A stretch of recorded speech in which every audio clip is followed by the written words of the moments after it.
Hi, I'm Donna Ottaviano-Britt with the Office of Discipleship and Leadership for the Diocese of Camden, and I would like to welcome you to this fireside chat that we're doing with Bishop Dennis Sullivan. So, Bishop, welcome and thank you for your willingness to do this. Oh, I'm glad to be able to speak with you, Donna. It's always a pleasure, and through this medium to be able to speak with all those who are tuning in and following us. Mm-hmm.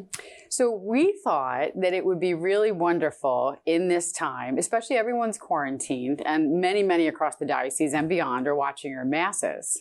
So we went through Holy Week with you with the live stream. We're watching your masses on Sundays. We thought, how do we give people a little bit more insight into Bishop during this time? So we thought we would ask you some questions. Sure, fine. I am ready and willing. I'm so excited about that. So we all know that you're a New Yorker.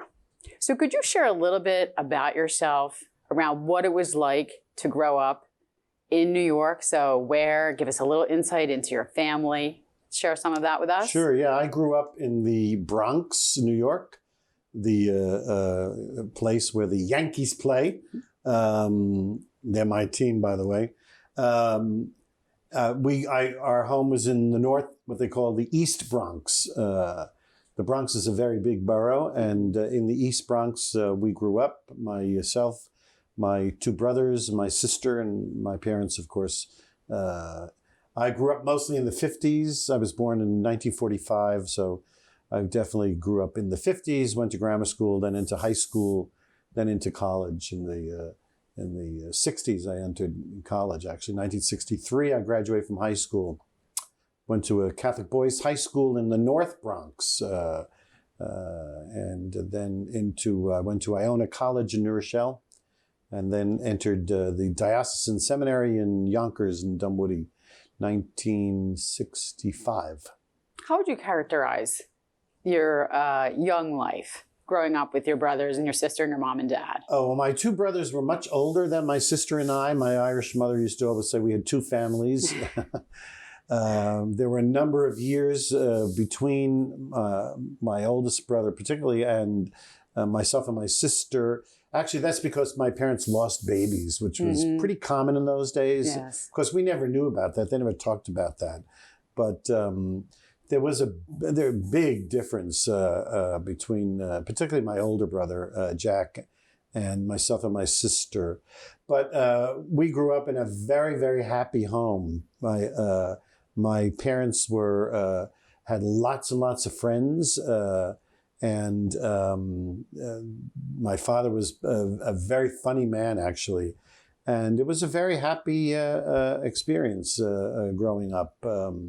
We had all the problems that families had, but I would say in general it was a very happy experience, particularly as a boy, till you become a teenager. Then you kind of get nasty at the world and at your family and everything. But boyhood was very pleasant, very pleasant. At what point did you begin to discern your call to the priesthood? I was in college, really, when that began to enter into my thinking, into my mind. I was in Iona College, and I would, from time to time, stop in at the chapel. There's a lovely chapel on the campus, very small, intimate kind of chapel, and just sit there for a while and think. And I got to know a priest who was the chaplain there, a very fine priest, and we began to talk. And at some point, I talked to him about it, and he was very encouraging and not pushy. But I would say very encouraging, and kind of, I think he kind of lit the spark that led to my decision to make the application, because that was a hard decision to make the application. I was coming to the conclusion of my sophomore year, and if they accepted me, it meant I would have to leave the college, which I loved. I loved Iona College, and enter into the philosophical house at Dunwoody, the House of Philosophy. And eventually I did, with the assistance of my parish priest, whom I knew pretty well, and spoke with him. He also was very encouraging. I made the application, and Next thing I got a letter, you will be here on such and such a date or whatever, and you will bring the following. What did you love about college? Oh, I loved the classes.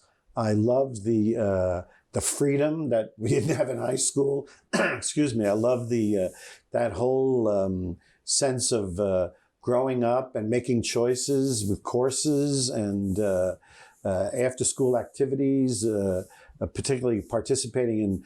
They would have lots of lectures on the college campus, and it was a world-opening experience for me. Mm-hmm. It really broadened my, I would say, my very parochial experience up to that point. Mm-hmm. That's what I particularly loved, and some of the professors. I had a professor for English 4 semesters. In fact, he said to me at the 3rd semester, "You don't have to take this course. I can get you out of here."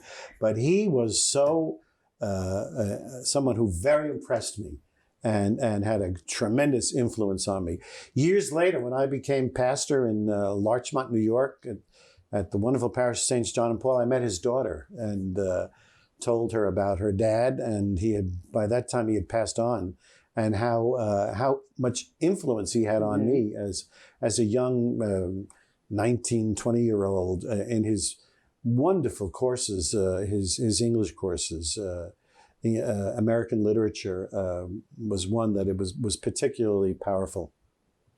So what was the response of family Sullivan to your answering your vocation? My parents were supportive. I wouldn't say that they were too happy, particularly my dad. I really had 2 mothers because, we had a very small family in the United States. And my aunt who lived around the block from us, I also had to go there and tell them my plans. They were very, very encouraging, my aunt and her husband. But I mean, they let me do what I wanted to do. They didn't resist. But I think my father was kind of wishing that I would wait. However, when I went in the seminary, in those days we had little contact with family. And I think he wrote to me every week.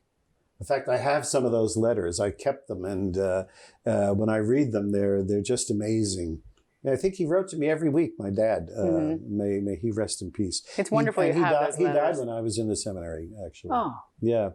Okay. And you have those letters. I have a number of those letters that he wrote, yeah. He was great at that. Mm-hmm. So can you share with us a little bit, because you started out in your priesthood in New York. So kind of let us in a little bit around what it was like to be a young priest, and as you sort of moved in and you took on being a pastor in a number of places. Right. Share with us a little bit about that experience. So I was ordained a priest in 1971 by Cardinal Terence Cook, and I had volunteered after ordination to go to a school in Puerto Rico, to the university in Ponce, to a language program.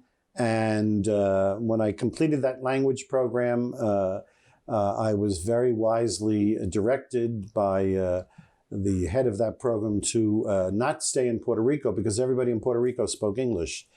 And so he arranged for me to be assigned to the Dominican Republic, and way up in the Santiago Diocese, up in the mountains in the northern part of the island, the country. And I went there. I remember the day I went there, met the bishop, and said to me in Spanish, "This is where I'm going to assign you." And I'm thinking, how am I going to get there? But anyway, I didn't have cars or anything like that. And I did get there and went to a very small village way up in the mountains in the Cibao region of the country. The pastor had appendicitis. He wasn't there. And they needed a priest. And there I was introduced to the world of Latino Ministry in the Caribbean. It was amazing. For example, he had the church in the town, the village. He also had responsibility for 14 chapels outside. One of those chapels, to get there, you had to get on a donkey and go in to the area where the chapel was. I forget the name of the little town. There were no roads, and in some of them, when we arrived, I would always be accompanied by I think they call him the mayordomo, who was sort of like the catechist from the parish. They would light Roman candles. Bling, bling, At bling. your arrival. That notified people the priest was in. So that if there were baptisms that had to be done, because there were no deacons in those days, prayers for the dead, marriages, they knew the priest was going to be there because you stayed there for 3 days or whatever it was, and all this pastoral work took place, confessions, and so anyway, that was the beginning of my introduction to the missions of the church.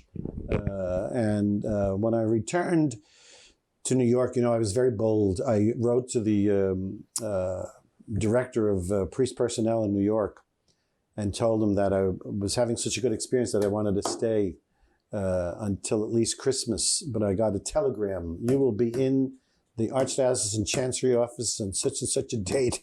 I forget the date. At this time for an assignment. So I learned you don't tell the bishop tells you.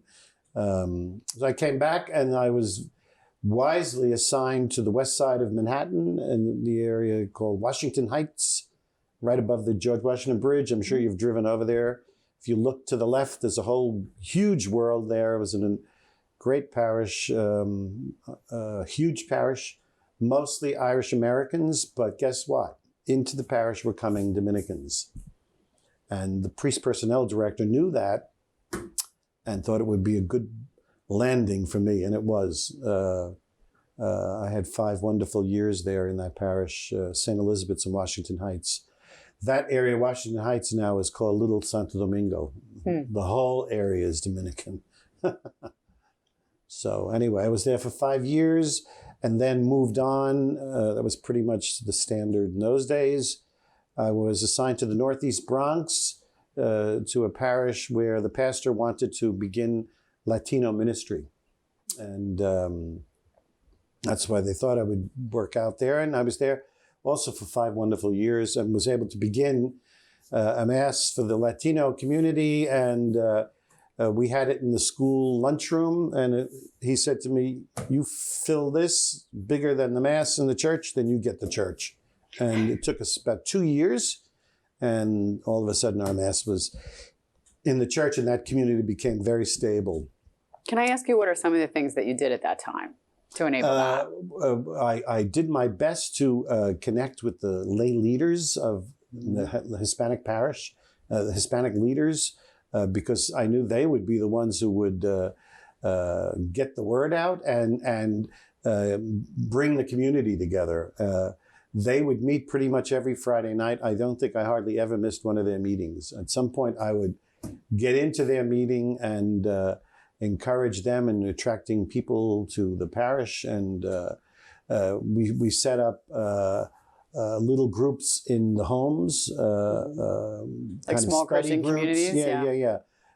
We followed programs, particularly in Lent and Advent. And all that helped to build up the community and to build up the leadership of the community, which really, I didn't want it to just fall on me. We needed to get the lay leaders involved. And I really, not only I learned that in the seminary, but I saw it when I was in the Dominican Republic, because during that, I guess I was there for almost 3.5 months. At one point, I went to, the diocese was sponsoring a training for what they called Presidentes de la Asamblea, presidents of the assembly. They weren't getting into the diaconate at that point. And these were the men who would gather the community, teach the community, encourage the community, build up the community. And I remember sitting there the first day at this lecture by this priest who was giving the lecture in Spanish, of course. And he was taking them through Lumen Gentium. And I thought, oh my God, this is incredible. the hopes of the church. And these very simple, and I don't say that in any derogatory way, but very simple, mostly unschooled men were being trained to be lay leaders. Mm-hmm. And I thought, this is so powerful. And I think that very much affected my approach to pastoral ministry in the Latino community in the Bronx. I was then moved from there. I was there for 5 years also. I was then moved to the Upper West Side of Manhattan, which I loved, right near Columbia University. I was only there I got there in September, and I was called down to see Cardinal Cook in July. And that's when he appointed me pastor on the Lower East Side, which I knew nothing about, and went down there mostly out of obedience, and was there for 21 years. 21? Yeah. What are some of the greatest things you learned in that assignment, do you think? I learned that to be church, you needed to be involved in the neighborhood, in the community, not just in the closed Catholic world. The Lower East Side, best described, who was that? Jimmy Breslin, great New York writer, called it America's original Disneyland. And indeed it was that. It had radicals, it had artists, all these immigrants coming in, particularly from Asia. It was the home of old Jewish New York, so there was a great Jewish presence down there. And one of the things I learned, and I think it's very important, and I tell whenever I'm interviewing pastors, make sure you are connected to the community as a parish. You got to know what's going on in the particular community that your parish is situated in. And I think I very much learned that down there on the Lower East Side. And that still remains today, right? For the way our parishes need to be connected, our pastors need to be connected to the community. Oh, right, absolutely. Mm-hmm. It's for the building up of the kingdom of God, you know. So I had to learn, particularly in Lower East Side, because we were involved in some social endeavors in the community with housing and stuff like that, and I had to learn to appreciate and not criticize people with whom I completely disagreed philosophically, religiously, culturally, socially. But I learned to respect them. They learned to respect me. And I would say I really learned to love a lot of them. I mean, they were great people. They weren't my kind of people, but tremendous people, tremendous. Isn't that our great lesson from Jesus? You got to love. Yeah, you got to love, and you got to love even everybody. when it's hard, especially when it's hard. And love all kinds of people that you might think are strange and a little kooky even, but it was wonderful. The Lower East Side was those were very special years. We were having trouble with the old church, which was built in 1842. There was no money, and so all the maintenance was delayed. But Cardinal O'Connor, who took over from Cardinal Cook, he was very good to me. Because when the time came, pastors are moved at the end of 6 years, then you get 6 more. And I would have to go in and beg, and he was very understanding, letting me stay there. For 21. For all those years. Well, he eventually died when I was pastor down there, and Cardinal Egan came and let me remain until I got this work done in the church, which we were able to do because we owned significant properties that I was allowed to sell in order to finance what had to be done in the church. When that project was completed, that's when I was called into Cardinal Egan's office, and he told me it was time to move on. Do you go back to that church ever? Oh, yeah. I was there for the one of the big events I was there for, I can't remember, maybe it was 4 or 5 years ago, was for the 150th It's an old parish, one of New York's old parishes. What's it like for you to walk in there and go, Oh, incredible. Yeah. And what has happened there is that world, which is a very exciting world, has now become very Asian. Mm-hmm. They were coming in when I was there, and also very trendy, very trendy. There are now some significant buildings that are very expensive condominiums in the area. So when I see that and know the battles that we were involved in to build 800 apartments for middle class and the poor people, I'm saying, wow, that was good work we did. With all those types of people I was just talking about, that was good for the church to be partnered with them, and now to see the stability of that particular area of the parish as all this huge change is taking place.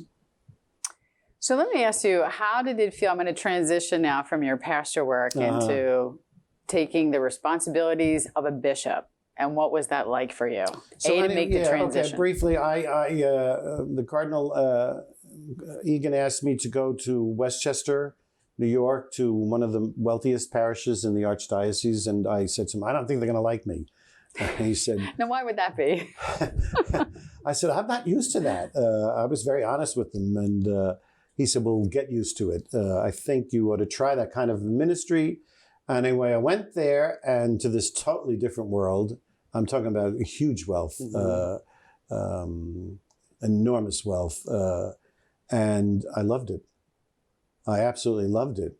I encountered some magnificent, intelligent, young Catholics, families, who people of, as I say, very established in the world, and they were just wonderful people. I was afraid some of my preaching might offend them, but they were not offended. And I was there, I guess, maybe 1 year, year and a half, when I got this phone call from the nuncio telling me that the Holy Father had appointed me a bishop. And needless to say, that was like shock. That was out of the, I was like, what? I said to him, I think you got the wrong Sullivan. But anyway, he said, no, I got the right Sullivan. Call the Cardinal, which I did. I said, Your Eminence, I got this phone call. Yeah, come down and see me. So he then transferred me out of there. That was very difficult. I left there 2 days before Christmas. I'll never forget that. That was so difficult. And I moved into his residence on Madison Avenue and 50th Street. I remember the next day, I think it was Christmas. It was 2 days before Christmas. I remember going out, walking up and down Madison Avenue. I think I bought 3 pairs of shoes. I was so depressed. I said, what am I going to do down here? Usually on Christmas Eve, I'd be very busy with preparing the church. Sure. That was no longer going to be part of my experience. So anyway, I lived there with Cardinal Egan for 4 years. He appointed me as the Vicar General of the Archdiocese, asked me to particularly focus on the need of the diocese to amalgamate parishes. And I did that work with him. We called it realignment. Right, realignment. Yeah, imagine. We know what that means. Oh, that was a struggle, a great struggle. I learned a lot doing that. People's love for their parishes and the emotional distress. So actually, in that particular endeavor, I closed 26 parishes. Imagine. Hard work for you. Hard work. Oh, that was tough. I had a great support staff, though, from the diocese. And we did it as gently as we could, trying to engage the parish leadership in conversation and bringing them to an understanding of why this has to be done. So that went on. That was tough work.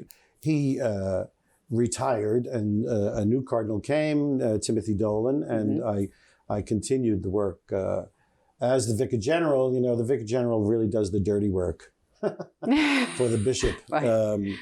And so that went on. We began to look at the archdiocese, in those days there were over 400 parishes. Mm-hmm.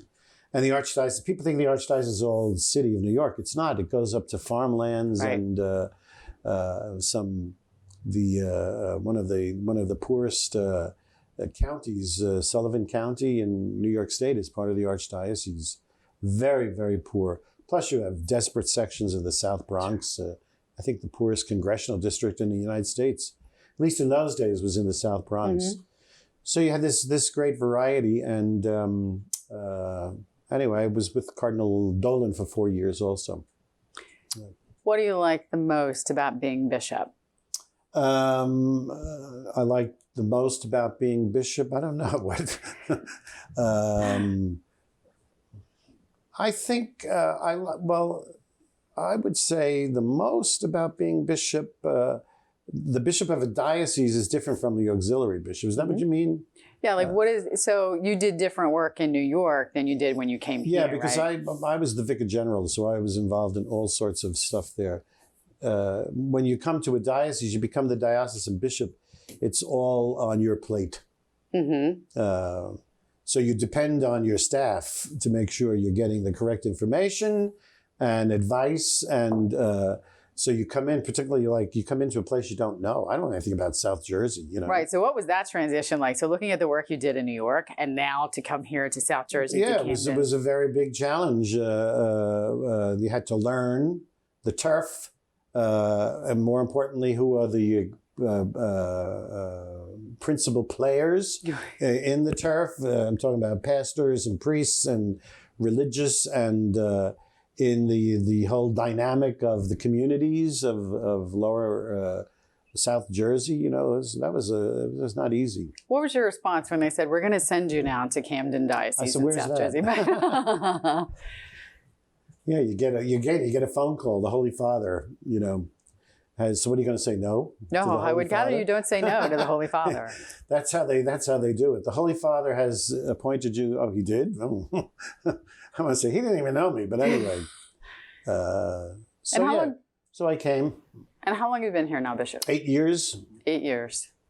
So if we could sort of come forward now to this period of time that we're living in, and we're going to go back to all of your years here being bishop. This time with the corona and all of that? Oh. So if you could share a little bit around your experience. So all of our masses are live streamed now. So what's it like to be a virtual bishop? What's it like to say mass in a church that's empty for us, knowing we're all out there? That's depressing. It is depressing. You look out, I'm used to seeing faces, and I'm not seeing faces. And it requires, I think, a leap of faith even, that people are watching this. I'm amazed the numbers of people who watch.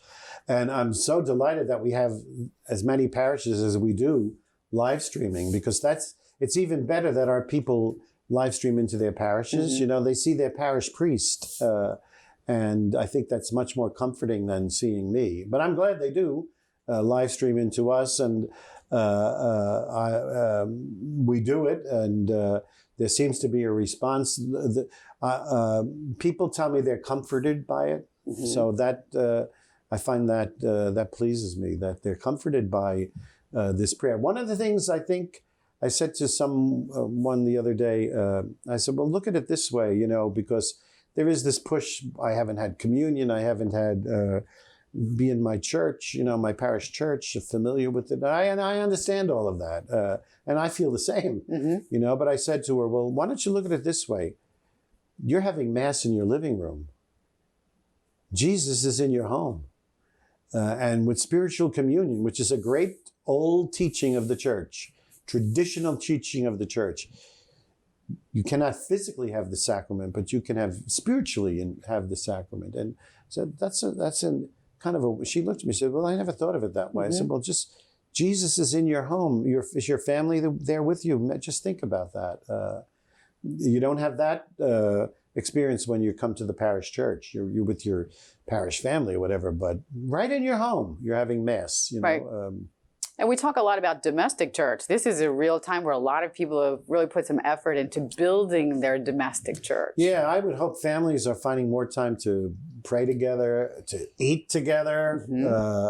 I think that's certainly one of the things that's happened in this house where the three of us live, because we would normally, rarely, particularly this time of year, eat together, because I'm on the road with confirmations, and every night we eat together, and we have time to talk and to be with one another. And I hope that's going on in marriages and in families who are doing the same, you know. And what's it like to be quarantined with Father Hughes and Father Rocks? That's a challenge. For what reason? Well, Father Rocks drinks about 40 cups of coffee a day, and I can't imagine what that does to him. I know what it would do to me. And Father Hughes watches the strangest television programs. Oh my God. And he gets me into it. So you're watching too? Well, I go in and say, what are you watching? And he tells me this nonsense. And for some reason, it kind of draws me in. And you sit right down. And I sit down and oh my God, he fills me in. He watches weird TV. I'll tell you that. But anyway, it's kind of passes the hours. Yeah, of course. And I think lots of families are doing the same thing, trying to find the balance between their spiritual lives and how do I kill time? And you also have work to do, right? So you have these three sort of elements. Oh, yeah. We have not been sitting around here. I mean, it's been very busy. I mean, it's not as busy as going to the office and then going to, a parish for confirmation, because those days are very long. You know, you're up at 5:36, and I would get back here at 10:30 at night. Sure. Those are very long days, but I love that, and I love it. But we're busy. You know, we've been dealing with all the information that has to go out to the parishes through the government aid that's being offered, and making decisions. Unfortunately, we had to make some decisions about schools. And that was a sad decision that was made lately. Oh, it was terrible, yeah. We made the decision, I don't close schools, people close schools. They don't go to them. Right. So I always say that I didn't close the school. For example, in Hamilton, the people of Hamilton closed the school. They didn't send their children there. So the school has to close, you know. Same thing in Wildwood. Not so much they didn't send their children there are none. There's very, very few children on that island. And it's not only us, it's affecting the public school. So that's why those institutions have closed. So we had to make the decision, but we didn't close them. Right.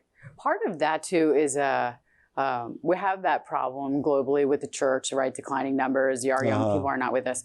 Thinking about your perspective, though, you spent a long time in New York. Now you're here. But looking at the Northeast part of the country, I mean, there are changes here. We often refer to it, Northeast as like the oldest, right, church culture, Catholic church culture, and there's been a lot of movement. So there are a lot of things contributing. Like you say, Wildwood just doesn't have the numbers of young families or young children to go to the schools, but everybody's sort of struggling in this space. And you've seen a lot over your priesthood. In the Northeast particularly, yeah. The whole Catholic Church from Maine all the way down to, I guess, Delaware, and probably might stop there, has changed. The Catholic population has shifted.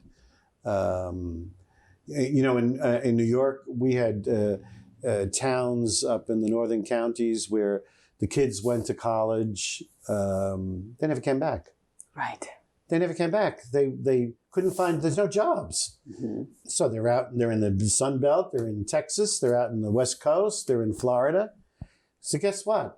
The parishes in those areas began to just collapse. Right. That's why parishes had to be closed, particularly in those parts of the Archdiocese. And I think there's something similar to that around here too. You know, if there's no jobs, young people leave. And the great shift, and also the rise of Latino immigrants, most of whom are Catholics, into the Catholic Church in the United States. So all of a sudden you have these booming dioceses in Texas, Los Angeles, even South Carolina, I believe. They're just huge places where Catholics are now settling. Right, they're gravitating to those places versus Yeah. here. I remember I was doing a deal with a beautiful brick church we had. I forget the town. That could it be picked up? It was a huge, gorgeous church, and brought down. I forget where, somewhere. And they eventually did it and transferred this magnificent parish church down to an area where they were going to have to build the church, and it worked. Yeah, it worked. Anyway. So looking at those changes in the church, and then coming back to kind of the time we're living in, we all say God works all things to the good, right? At least I say that. A lot of us do. What are the early fruits of this period of time, in the time of the virus and closed churches? What are your observations of the early fruits of this? I like I said before, I think people might have realized they have more time to pray. I know I do. Right. And I also can say I'm talking personal prayer, praying better because I don't have the kind of intensity of schedule that I have been following. I think that might be one of the fruits of the virus. But I can't wait till it's over. Right, like I'm over it now, right? So we're just waiting for it to be done, and we can try and transition back to it. And I hope we do that properly, so that, I listen to the reports, and some of that stuff is very alarming, that, that it could come back if we don't do this properly. Could be challenging times for us. Very challenging in the future, yeah. We're really trying to look out for each other, right? So love for one another is keep each other safe. If things open up, you're still going to have to be socially distant. For example, yesterday I had 5 young men in here every half hour to call them to orders, which is part of the process of seminary life. When they reach the time for orders, 3 who will be ordained deacons, transitional deacons, they will be ordained priests next year. 2 who are deacons now and will be ordained priests in June, please God. So they came in one after another for the call to orders, as we call it, and then they had to make their profession of faith and their oath of office. Father Hughes did that with them, and one by one they signed the documents. I couldn't hug them. No, right? Because of the virus, I would normally hug them and thank them. I thanked them. These are young men. These are great young men who are giving their lives to an unknown future, really. But it's something that their formators said they're ready, and we've watched them from our side and know they're ready. And then, to hit their elbow, it's like, oh my God. It's not right. It doesn't feel right. good. I wanted to hug each one of them and say, God bless you. Keep it up, and you'll be a great priest, please God, That must be a very special time for you, at this time in the year when the young men from the seminary come forward, right? Oh, yeah. It's and then the ordination ceremonies. Yes. We've set the dates for it, and then we had to tell them, if the limitations are on, we're going to keep the dates, but you're going to have very few people there. But I said, let's pray that it's lifted and we'll have mobs. Because the mobs want to come. Oh, gosh, the mobs want to be there. Absolutely, yeah. For these men. Yeah. So we'll see what happens. The deacons will be ordained June 13th, and the 2 priests will be ordained the week after, June 20th. So let's pray. Let's pray for things that. have lifted. I want to go back to one thing, too. Because you spent your entire life in New York, and you're talking about not being able to hug these men yesterday. How are you staying connected to your family and friends in New York? Like your sister Catherine is there. Well, I call her every day and tell her don't go out. She's on house arrest. She walks half a block down to get the newspaper every day, but she's been pretty good at it. And I speak to priest friends all the time. Yes. The Archdiocese, someone I know, a priest I know very well, caught the virus and went to God. He's a contemporary of mine. And then I received notice actually this morning about 5 others. Five priests who will be buried in the next few days. Most of them older men. I know who they are. I know them Bishop. very well. I thought, wow. And I buried one of our priests on Saturday. Yes. Father Al Hewitt, 96 years of age, active until a month ago. Active until a month ago. There are some beautiful stories being told about Father Al at this time. Priest and laity alike. And even that at the cemetery, you know, his sister's there and we had to maintain distance, you know. I said to her, well, someday I want to hug you, but... We'll wait. His nieces, some of the people didn't even get out of the cars. That's how frightened they are, you know. Everybody was masked. Actually, when we were going through the cemetery, I was with one of the young men I called to the diaconate because he's very close to Father Al.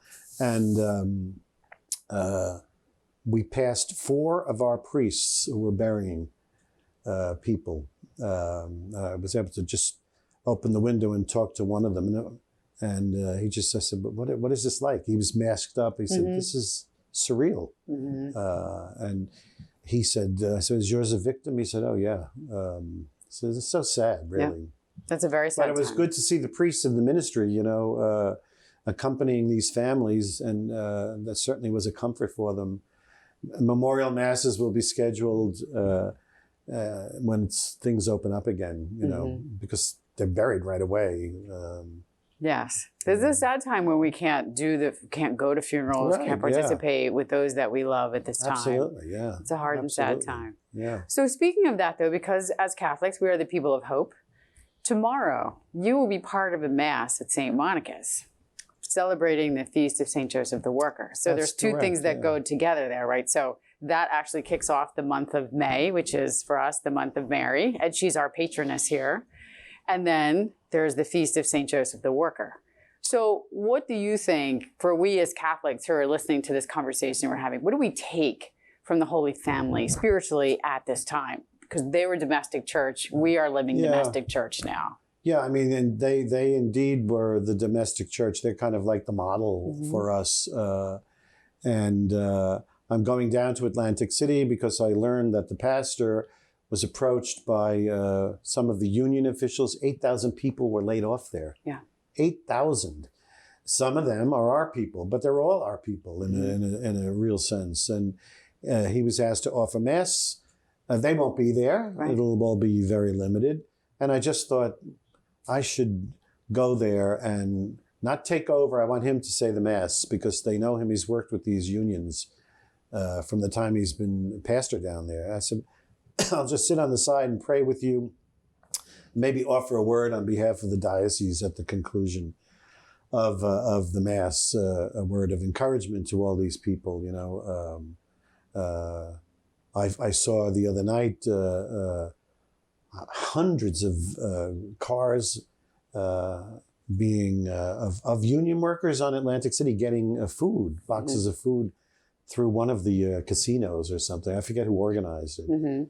Imagine these people, these are basics that they don't have. And it's like, wow.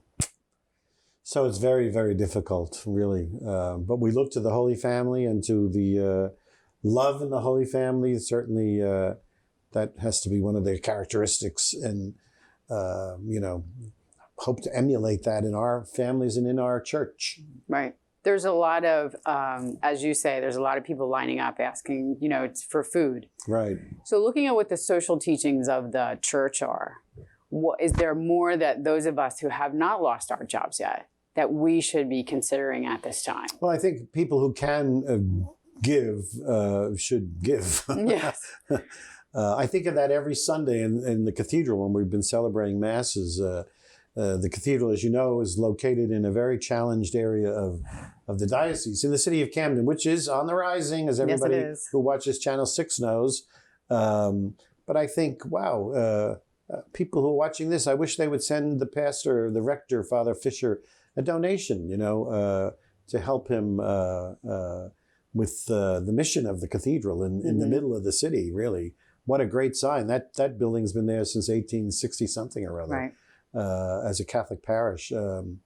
And I know a number of our parishes, the pastors are beginning to feel the pinch.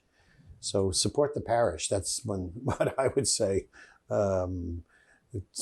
Send something in to your pastor. I even told that to my sister. She lives right down the block from the parish church. And I said to her, make sure you put in your envelope and drop it in the rectory a drop box or something, because he's going to need that. You know? Right.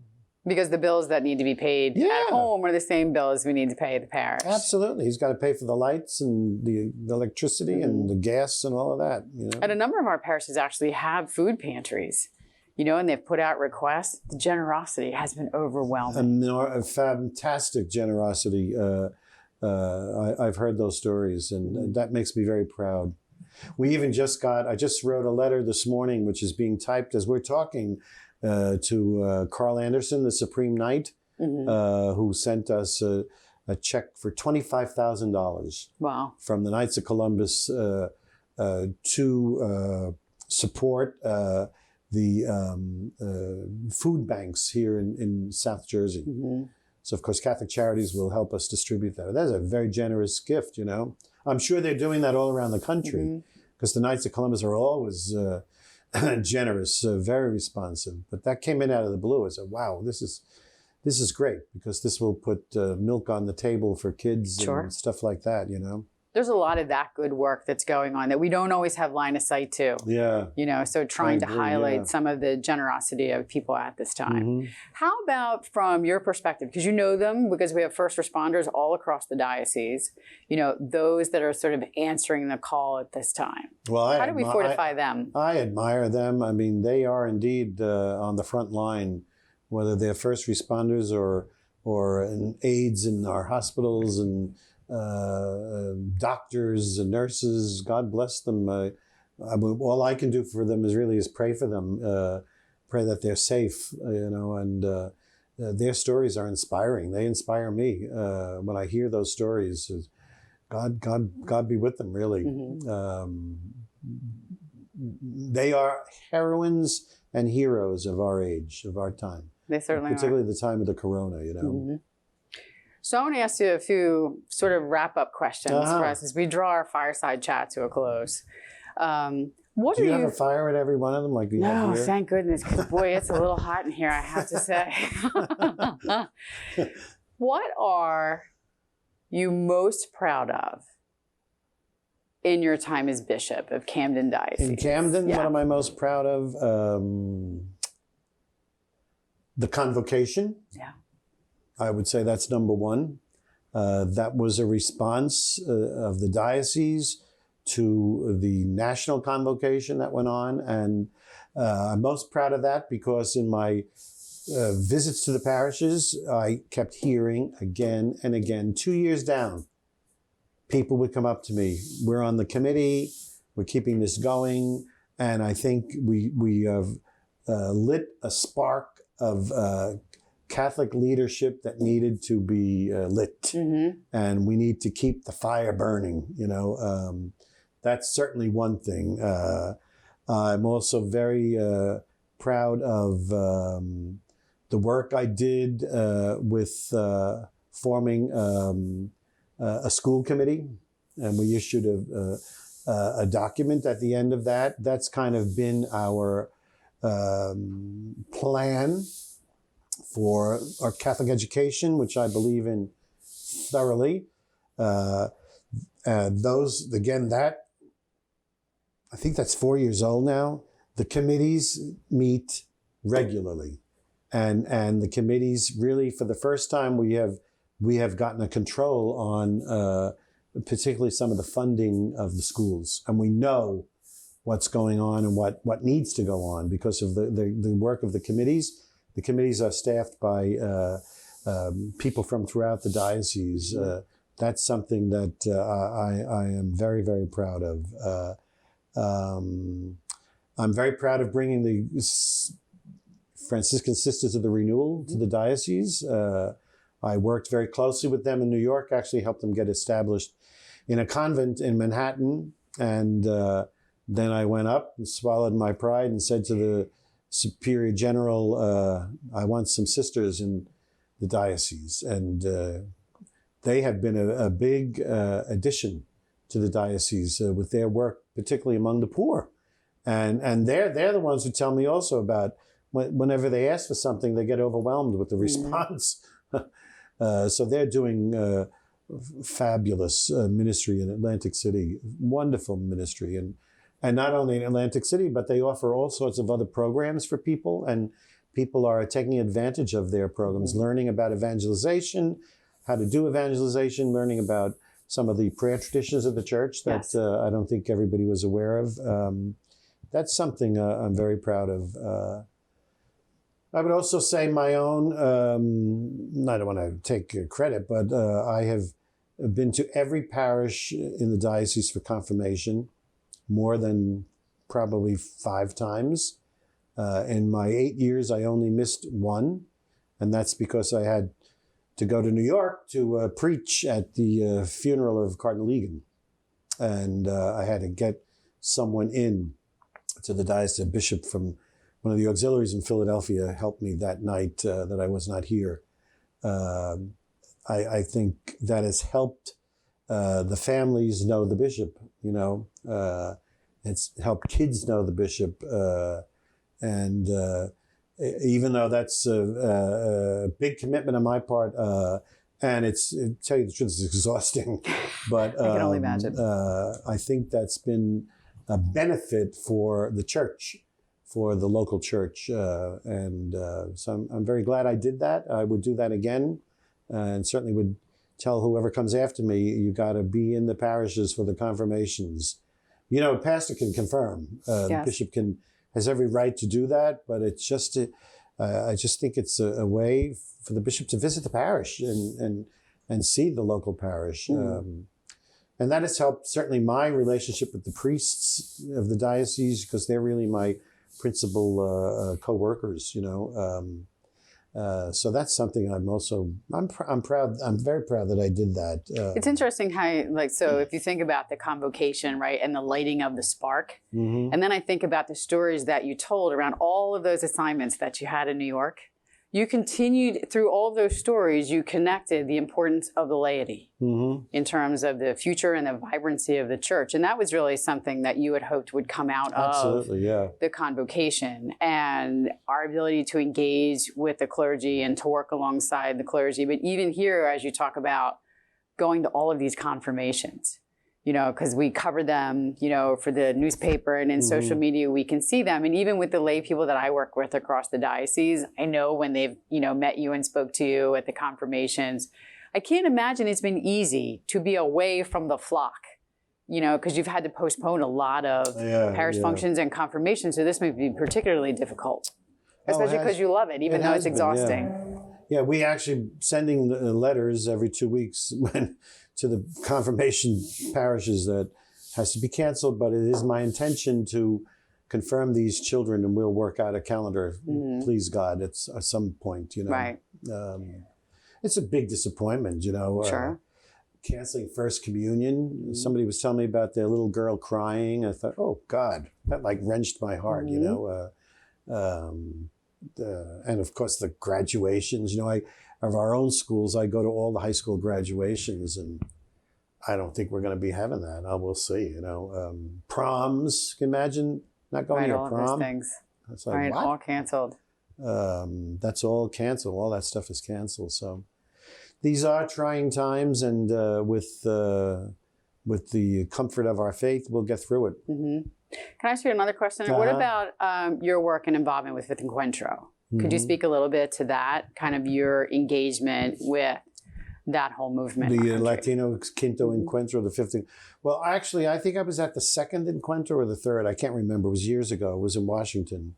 I was pastor at St. Teresa. Somehow I got involved in it. But anyway, and that Encuentro movement has always been kind of informing my ministry, because it's all about what we were after when we did our diocesan convocation. It's all about getting the laity to take their place in the church and to assume responsibilities, and not to be, not everything to be falling on the shoulders of the pastor, as was certainly pretty much our way in the past, you know. So the Quinto Encuentro, we were in Texas with over 3,000 mostly young people. I mean, that was amazing. And we had our own diocesan group. I think we had about 30 or so we had a pretty big group. One of the reasons we had a big group is because when we were initially told like 12, I went bonkers. I said 12? We had been doing it in the parishes, then we did it diocesan-wide, then we participated in the state. And we were really, I'd say, Camden, the Diocese of Camden was really the leaders in that. And so they gave us more slots, which was nice.